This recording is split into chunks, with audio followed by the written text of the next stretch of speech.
So let's talk about the journey to Kubernetes with HAProxy. 3 years ago, the UEFA Euro 2016 took place in France.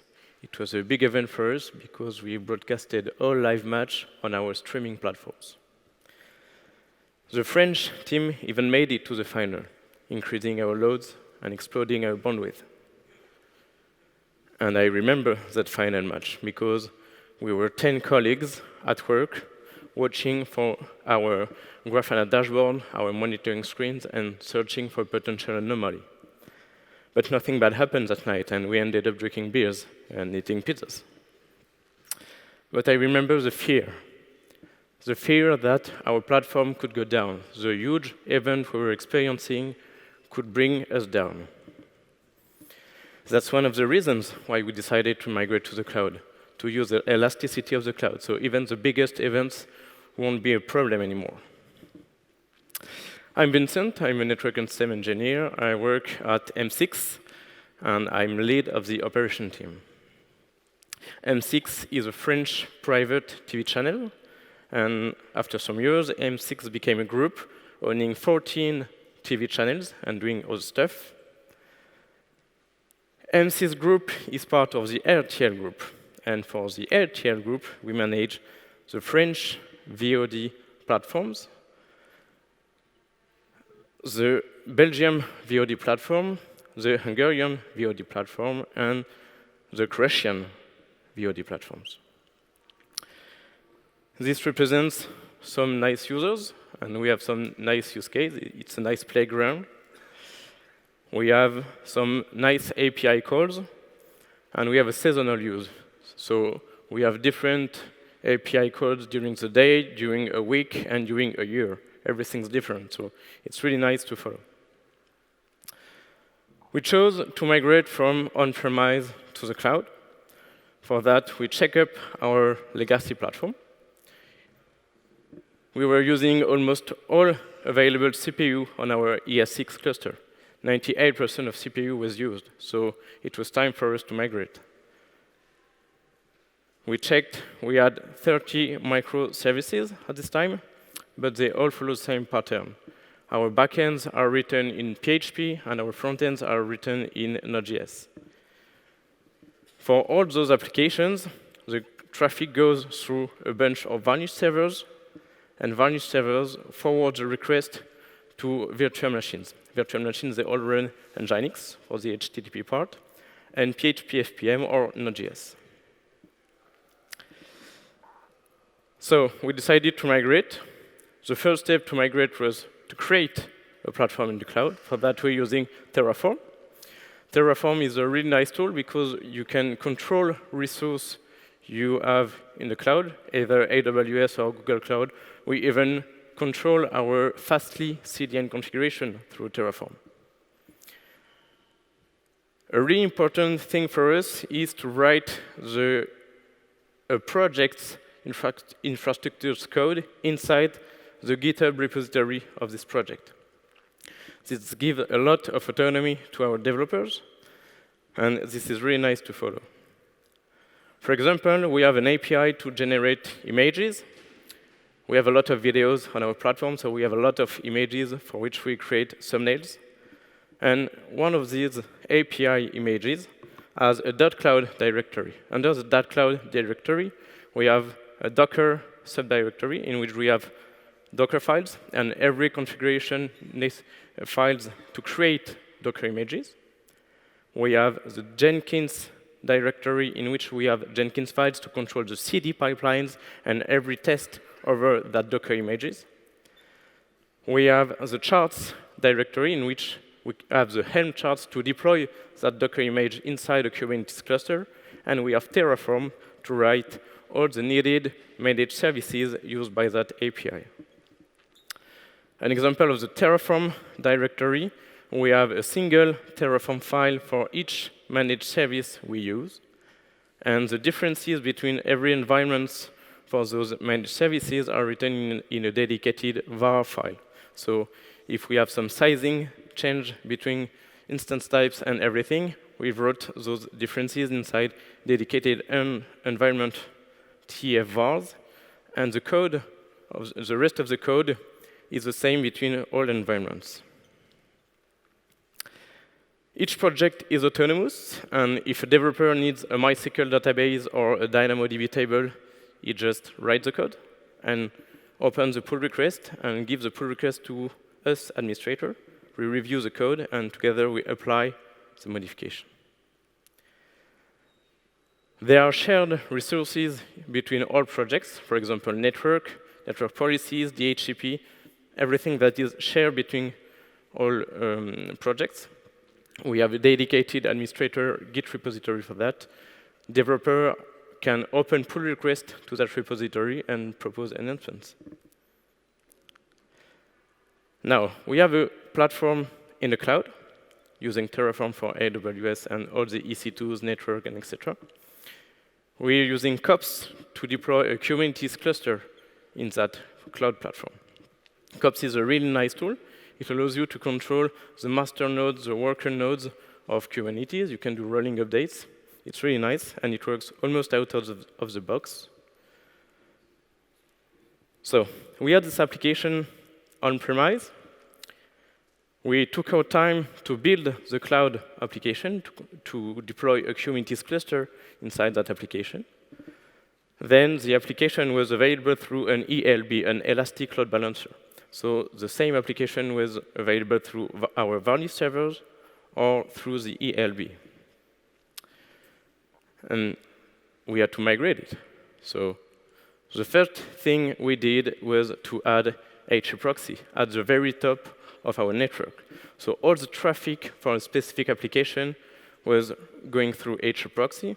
And at the beginning, HAProxy sent 1% of the traffic on-premise. The backend configuration, it's quite simple. We have a single backend for an application with 2 servers. The first server is our on-premise Varnish server. The second server is the ELB, the clouded application, which is disabled. When we are ready, we can start migrating production traffic to the ELB. For that, we start by sending 1% of traffic to the ELB and the rest on-premise. The configuration changes a bit. We're using wait, as Alice just explained before. And we also added observe layer 7 on the second server, on the ELB server. I opened a little parenthesis around observe layer 7 because this is really how we could secure our migration. Observe layer 7 is HAProxy checking for HTTP response codes. Okay. HTTP response codes, and it will adjust the health of the server accordingly, which means if we have 500, 502, 503, or 504, HAProxy will detect it and mark the server as unhealthy. In real life, we had this application, which we call the middleware. The middleware is the backend with 2 servers. In blue, we can see the server on-premise, our Varnish server, and in green, the cloud server. As we can see, we have 5x6 waves over the cloud applications, which means there is a problem. HAProxy detects those 5x6 errors, marks the server as unhealthy, and automatically, the traffic is routed back on-premise. So there is no user impact, and it works without human intervention. Okay, let's back to our migration. We migrated 1%, then 2%, then 5%, then 10%, then 25%. At each step, we observed HTTP response codes, the average connection time between HAProxy and the backend. As we can see here, we have the green line, which is the cloud ELB, and in yellow, we have the on-premise. We have only 1 millisecond difference because our on-premise is located in Paris, and we're using the AWS Paris region. So we have only 1 millisecond difference between the two. This is really interesting for us because we could spend a lot of time migrating. It was not a problem of latency. We also checked for average response times because it's really a nice metric for us to follow our applications performances. Then we ended up migrating 100% of the traffic to the ELB, but the traffic was still going through our HAProxy on-premise server. At 100% of the traffic sent to the ELB, the first server, which is the on-premise server, was marked as backup, as LSK just presented just before. And we still used observe layer 7 over the second server. So even at 100% traffic sent to the cloud, if there were a problem, HAProxy would send it back on-premise. Once we were ready, once our developer gave us the go, we just pointed the DNS up to the ELB. And this is our migrating, our first application, and the application that came after, until we faced a problem. To be cloud native, some application had to be rewritten. For example, our images API, it was written images into an NFS moonpoint, and we had to change to write into an S3 bucket. For that, we changed the pattern before with two things we added. The first thing was to replicate production traffic. We're using GOReplay for that. It's a really nice tool written in Go. GOReplay allows us at the very beginning of the migration on the varnish servers to capture traffic and to duplicate that traffic to the ELB.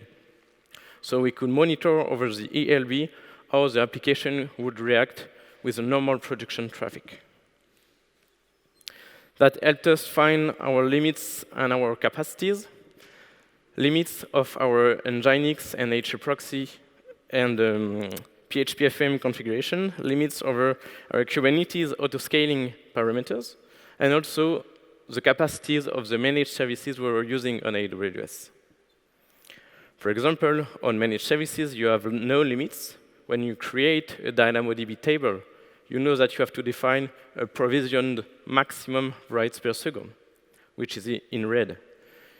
In blue, you can see that we replicated traffic, and we reached that maximum. So by replicating traffic, we knew that we had to increase that maximum. There are also hidden limits. Like, we had this application using a lot Redis, and we were replicating traffic, and starting at 25,000 connections, our application was crashing. And the error message was, cannot connect to Redis anymore. So we stopped the replication. We checked for everything. But Redis is not a serverless service on AWS, so you have to check for the CPU, the memory, the disk, and the network interfaces. And everything was going nice. CPU was not used. There were a lot of memory free. Disk were not used, and network interfaces, they were doing nothing. So we were like, OK, let's replicate traffic again. We replicated traffic again, and 25,000 connections, the application crashed again. So we cut half of the traffic replicated. So we replicated only 50% of the traffic, and everything worked fine. We opened the support ticket to the AWS team, and they responded, given the sizing of our server, of our Redis server, the maximum connection was hard-coded to 25,000. And it was not written in the doc. So to get rid of this limitation, we had to choose bigger server, even if they were doing nothing the previous sizing. So replication traffic helped us find our limits, but it also prevented outages before we could crash our production, before real user could experience it. A Gore script example is this one. We use a special BPF filter keyword, which allows us to capture traffic on a really specific POR and TCP IP. And we're sending the traffic to the ELB of the application in the cloud. With GOReplay, you can do a lot of things, like change the request, add cookies, add headers, really do a lot of things. It's a really nice tool. HAProxy 2.0 comes with traffic shadow capability. Apparently the same thing. I never tested it. I don't know it works. Don't ask me any question about it. I don't know the answers. Maybe the HAProxy team knows. The second thing we did to migrate our most complex application was to migrate only a part of the application. So we had this application too, and we started to add HAProxy that will receive the traffic. The application 2 has two paths, the V1 path and the V2 path. We know the V1 is legacy. We won't migrate it. We will migrate only the V2 path. And on the V2 path, we want to migrate with wait and observe layer 7, as we did before. So we're using map file for that. We're using map file from the very beginning. It was available in the configuration. And we're using the special keyword map reg. Reg stands for regular expression. Inside the map file, we define two regular expressions. The first one aims the V2 path only. So if the first line matches the regex, the traffic will be sent on the backend named application to migrating. And the rest, which is a catch-all, the second line, will be sent on the backend named on-premise only. The backend configuration is quite simple. For the backend named on-premise only, we have only one server, which is our varnish servers. And the second backend follows the same pattern as we did before. With that, we could migrate the application from 1% to 10% to 25% only for the V2 path. Watching our Grafana dashboards, we could saw that the V1 was less and less used. So at a certain point, we could migrate back the DNS to point it directly to the ELB. And this is how we migrated even our most complex application in the cloud. Now, we're still using HAProxy as an ingress controller inside Kubernetes. Why do we need an ingress controller for?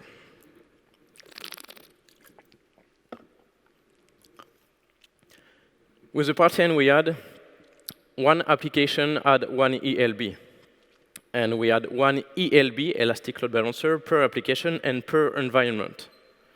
So this cost us a lot of money. Also, because on AWS and in the cloud generally, you pay for everything. You pay for starting a service, you pay for the number of requests that goes to your ELB, and you pay for the bandwidth that goes to the ELB. So it was a lot of money.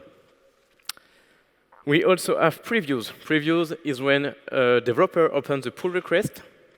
If they add the correct label, which is cd/preview, the branch code will be deployed on a dedicated environment. So the developer will be able to test the code and see the behavior. One preview means one ELB. So we have one ELB per preview, per application, per environment. So it is a lot of ELBs. And also previews can be deployed independently per tenant. So we have 4 tenants, French, Belgium, Croatia, and Hungary. And we're able to deploy a preview for a specific tenant. So we have one ELB per tenant, per preview, per environment, per project. So of course, we reached the maximum possible ELB for an account. To get rid of this limitation, we thought about using ALBs instead of ELBs. ALB stands for Application Load Balancers. ALBs are HTTP aware, so you can do SNI to support a lot of certificates, and so have a lot of APIs on a single ALB. And because they are HTTP aware, you can route requests depending on the host header. So you can, the ALB will be able to send the request using node ports. That came with the problem of our implementation. Because our infrastructure code is inside the Git repository of the project, we cannot control a single ALB from different sources. And also because we have previews, we have a lot of previews. depending on our pull request. So it would mean changing a lot, a single ALB for each pull request. So it would be a nightmare to maintain. And there comes the ingress. The ingress is a load balancer, HAProxy. Inside the cluster, HAProxy receives traffic from the ALB and sends the traffic to the right container inside the cluster. To do so, the ingress, HAProxy, needs an ingress controller. The ingress controller is a tool. In the case of HAProxy, it's a Go binary that runs alongside the HAProxy container. It's inside the cluster. It watches Kubernetes objects, and so it's able to modify HAProxy configuration accordingly. For example, if a project has a specific routing preferences, the ingress controller will watch the Kubernetes object and modify the HAProxy configuration. That means our project was not using modifications over ALBs. All the ALB code would be back written inside our administrator GitHub repository. So there are no modifications over the ALBs inside the projects. How we use the HAProxy Ingress Controller? We have a Kubernetes cluster in which we have some master nodes. Master nodes have the etcd parts and Kubernetes API and a lot of Kubernetes stuff. We have admin nodes, and admin nodes are dedicated to administrator binaries, like the HAProxy Ingress Controller with the ingress. We have DNS, metrics, logging, autoscaling, everything that is administrator related is deployed only on those admin nodes. The rest of the nodes are dedicated to our APIs and our applications. HAProxy Ingress is deployed as a daemon set, so you have a single HAProxy instance running on each our admin nodes. And in example, we have a client that makes a request to the ALB. The ALB will send the request to one of the admin nodes. And because the ALB is using a round robin algorithm, it will choose either this node or this one or this one. With HAProxy, on each admin node runs the ingress controller, which is aware of each application running on each worker node. So it knows if it can, HAProxy knows if it can forward the request to this container or this one or this one. And applications, you can have a lot of ingress running inside your Kubernetes cluster. To say that your application will be managed by HAProxy, we define an annotation, which is the ingress class HAProxy v1. This YAML code is written inside the GitHub repository of a project. And when we have the correct ingress class set, the ingress controller will watch those objects.